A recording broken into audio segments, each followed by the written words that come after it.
નમસ્કાર.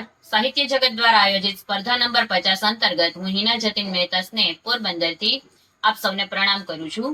આજનો મારો વિષય છે ન્યૂઝ રિપોર્ટિંગ. નમસ્કાર. ગુજરાત ન્યૂઝમાં આપ સૌનું સ્વાગત છે.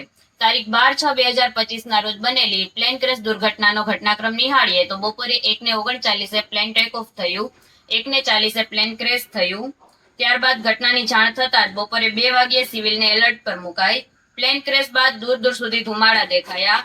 બપોરે 2:10 અમદાવાદ એરપોર્ટમાં ફ્લાઇટની અવરજવર બંધ કરાઈ. બપોરે 2:30 ના નેતાઓ તેમજ ઉચ્ચ અધિકારીઓ સિવિલ આવી પહોંચ્યા. બપોરે 2:35 વડોદરા ફાયર બ્રિગેડના 25 ફાયર એન્જિન અમદાવાદ મોકલાયા. બપોરે 2:40 થી રહેણાંક વિસ્તારમાં બચાવ કામગીરી શરૂ થઈ. સિવિલમાં મૃતદેહ સાથે દર 30 સેકન્ડે એક એમ્બ્યુલન્સ આવી. આ તબક્કે સ્ટ્રેચર ખૂટી પડતા લારીમાં મૃતદેહ લઈ જવા પડ્યા. બપોરે 3:30 કંટ્રોલ રૂમ કાર્યરત કરાયો. સાંજે 5:30 મર્યાદિત ફ્લાઇટ સાથે એરપોર્ટ ફરી શરૂ થયું.